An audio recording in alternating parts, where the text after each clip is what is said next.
My name is Bill Israel, and I am a certified facilitator and consultant for the intensive journal program of Dr. Ira Progoff.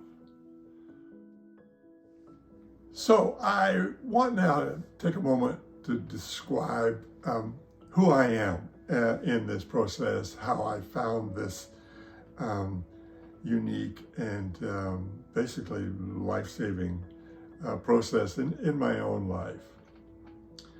But just with a little bio information, I have been well educated.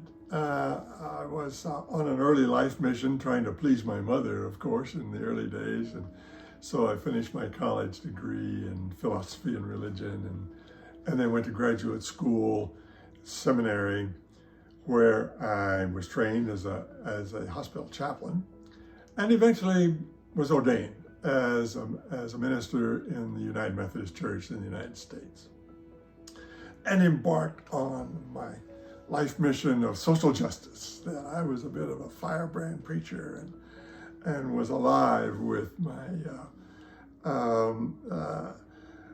sense that the world needed to be righted, and I could help do that. So I was an active anti-war, anti-Vietnam War activist, and was interested in performing marriage ceremonies for interracial couples, and was all tied up in the importance of sex education being provided for children in the public schools. Well, that was in the state of Kansas, and none of those was a popular thing to do. So I had to begin to shift gears. And in the process of shifting gears, I moved away from the church for all kinds of reasons. The veterans of foreign wars actually wanted me to be removed from the church for my stance on the war in Vietnam. And of course, even back in the day, the 1960s, racial conflict was just such a hot button item. And so I was having trouble finding gravitas with my parishioners and even some of my fellow clergy. So it was clear to me I was going to have to move on. And in that process, I began developing some skills that I had learned in seminary of counseling and pastoral care and hospital work. But the conflict grew, and in the late 1960s, I found what was an original social justice mission on the rocks, really, both personally and professionally. And as I began trying to figure out how I'm going to navigate this, a whole bunch of negative things began to happen. My own spiritual centeredness began to fray, and I was in constant emotional turmoil with family and friends and my community, and began to entertain whether or not I should just stop my pastoral care work. Then a variety of other things happened. A divorce, a very bitter divorce, and a family breakup, and family estrangement, and then I had to quite literally move away from my church work and find something else to do. So in the early days of that struggle, into the early 1970s, was when I first discovered the intensive journal process, a workshop being done at a college out on the high plains of western Kansas at Fort Hays State University. A fellow clergyman actually was conducting the workshops, and it was like fresh air, because my consultations with a psychotherapist had been going on for a while, and even consultations with a psychiatrist were not going well. They were unproductive for whatever reasons, many of which were about shame and fear, embarrassment, and grief, that I had made some internal decisions. Inwardly, I decided that I could handle this on my own and wouldn't have to speak about it. So I discovered when I started writing my very first journal workshop, the immense awareness that came to me that it was going to be impossible to ignore these negative, dark pieces of my life. I was going to have to navigate through them and not try to just dodge them and forget them.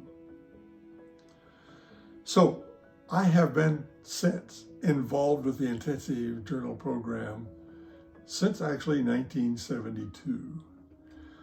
I described the process for the following years into the time when I finally immigrated into Canada in biblical terms, because I was familiar with the concept of Jonah in the belly of the whale, that I had climbed into this secretive, shamed sense of who I am and sort of stepped away from my social justice mission to find work elsewhere, which I did, but most of those jobs were dead end. They helped pay the rent and child support, and but did nothing to heal the estrangement from family and friends and community. So it wasn't until I retired from a 25-year stint as a professional human resource management consultant that I began looking seriously at getting myself certified to do the intensive journal work, because it had carried me sort of piecemeal across 20 years, nearly 30 years of finding a new way in my life. Excuse me, even remembering them, the emotions return, all of that grief and sorrow never leaves. And so that's part of the beauty of the intensive journal process, is to acknowledge that. There's no way to hide from all of that experience in my life, or yours for that matter. And Dr. Progoff's process, among other innovations, was to reveal that it's not a matter of forgetting that your past has been harmful. It's a matter of integrating your past and owning it, letting it be part of your wholeness. That I had to acknowledge there's no way I could unsee my divorce. There is no way I could unsee the estrangement from my family. It still lives in me, and I still suffer from it from time to time. But by revisiting it in writing, and then from time to time speaking my truth in the sacred space of the intensive journal workshops, my creativity began to find some footing. My sense of personal agency began to return. I came to the realization that nobody can fix this for me, that there's, in a sense, no help coming. And so to find this peer support system in this intensive journal process, it was borderline miraculous, that I didn't have to sit and explain my life to somebody. I could sit and write about it and re-experience it. And that's an important part of the journal process, that you go back through those emotions. Even as you write them and speak them aloud, they're still there. But comes with it then the sense of this is a doable thing, that your life is still got wonderful possibilities. And some of those possibilities are in fact in those dark moments, and it's important to revisit them with kindness, with compassion.